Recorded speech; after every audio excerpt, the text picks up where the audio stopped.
OnslaughtRadio.com. Backstage at Bloodstock. This is Onslaught Radio. I'm Natalie and I'm backstage at Bloodstock where I'm talking to Archaon and Ciderman from 1349. Hi guys, how's it going? Very good. As a matter of fact, we have just had a really good show. I mean, we haven't been to the UK for approximately 4 years because we did extensive European tour back in 2005 with Gorgoroth. Then we did the UK tour in 2006, and in 2007 we did another week in the UK.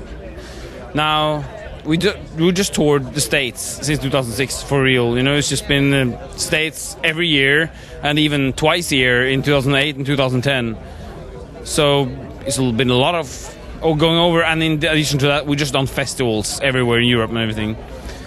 Now it's time to go back to Europe. You know, with Demon Noir, we need to get back for real. You know, I know people sent us a lot of messages and they want us back in Europe now, so we're here. Awesome. And we're coming back in October to do a tour again. Is that for the UK or is that Europe? It's many places in the UK. It's Ireland, it's Wales, it's Germany, Paris, Netherlands, Denmark, yeah, pretty much it. Are you going to any new places that you haven't been to before, or are they all places that you've already covered? We've never been in Wales, actually. Never. Never been in Wales. Never been in Wales before, no. So that's new. Not even on holiday? No, never in. I never had holidays. I mean, before I started playing metal, I never been anywhere. So I mean, yeah, My stepfather is from Wimbledon, so I've been around UK, but never in Wales. So have you done the whole tourist thing, like walking around London and seeing like all the touristy stuff? I've seen markets and pubs and off the poop for a little while, but didn't do much touristy stuff. No. Just King Henry VIII, the castle. Yeah. Yeah, that was fantastic. Okay, that's cool. So you've seen a little bit of London anyway? Yes, yeah. Most bands, I don't think, get the chance, so it's quite nice when someone has a bit of an opportunity to see what we have. To the UK. UK's, like it or not, it's an important knot for Europe. In terms of anything, you know, history, business, whatever. It's the belly button of Europe, really. I've never heard us being called that. That's quite funny. Or some sort of nexus or hub, if you want a more, you know.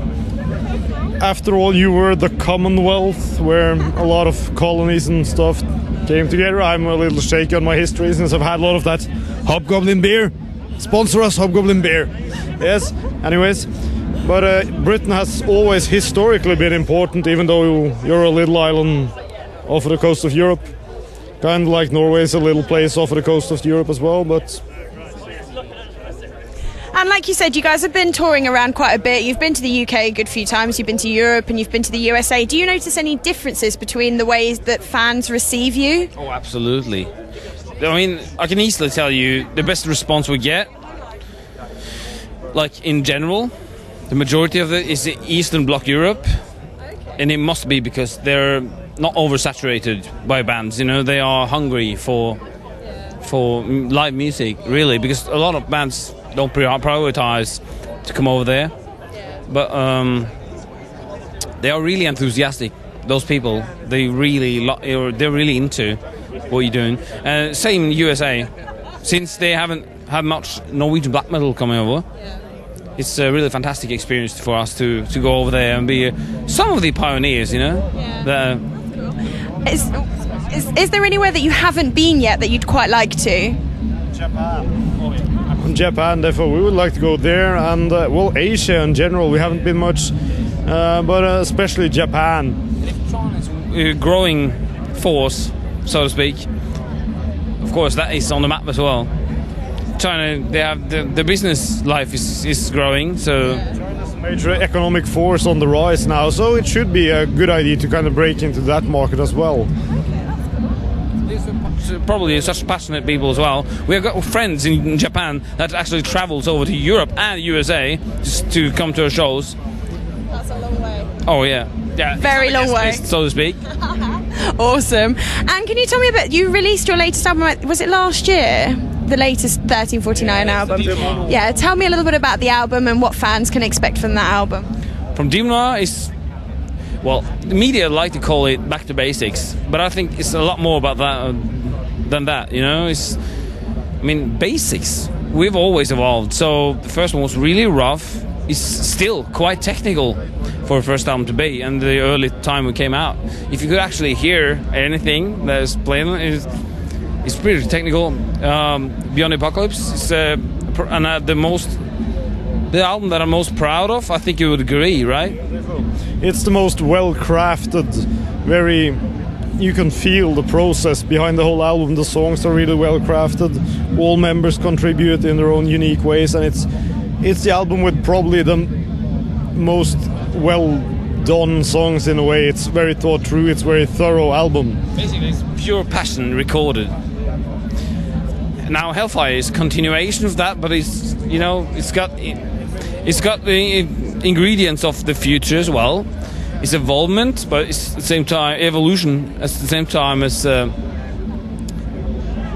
more basically. It's more raw. It's more in your face. More technical because we evolved as musicians. Now we also tried the alternative twist. Yes, yeah. Every band has one. Yeah. Every band has one. So that was ours. Now let's move on. We went to Demon Noir, which is again to maximize whatever we had, and we truly believe that we did ourselves. You know, we put everything in for that, like everything from band, from individuals, from musicianship. Everything was put into this album. We tried to just maximize and believing that we had something here that others haven't got. Not without being cocky about it. That's what you want to believe when you try to evolve as a musician. That sounds very good. That's great. So would you say, because you've had 5 albums now, yes, which would you say is sort of hands down your favourite? Demon Noir and Beyond the Apocalypse. The last one and the second one, that's just how it is. I have this very sentimental, which is a bad thing, feeling towards Beyond the Apocalypse, but of course Demon Noir is by far the best we've done. We've gone over the top and beyond, and that's the way it should be. We cannot do an album that's... You have to always think when you make an album, okay, it has to be better than the previous one, otherwise it's no use doing it, because you don't want to repeat yourself, you don't want to do an album that's worse than the previous one, so you got to always top yourself, and we make it harder and harder for ourselves all the time, because we always evolve. After all, we get better. I was a fucking kid when we started playing this. I hardly knew how to play this instrument, and yeah, it's been some time. I think I know a bit more what I'm doing now, so... So you guys have been around since 1997. That's quite a long time. Demo stage, yeah. Yeah. There's a transition there from an old band involved, but for real, we released the first official release in 2001. Yeah, early. We recorded in 2000, released in 2001. Well, we've all been active within music for a while prior to this,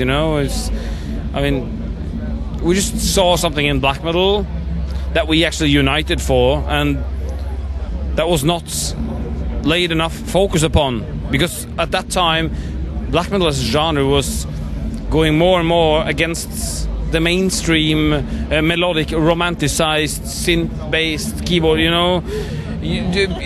Obviously, because it's easy to present to people. Yeah. But how exciting will it be? How quickly do you think the genre will die if most bands do that,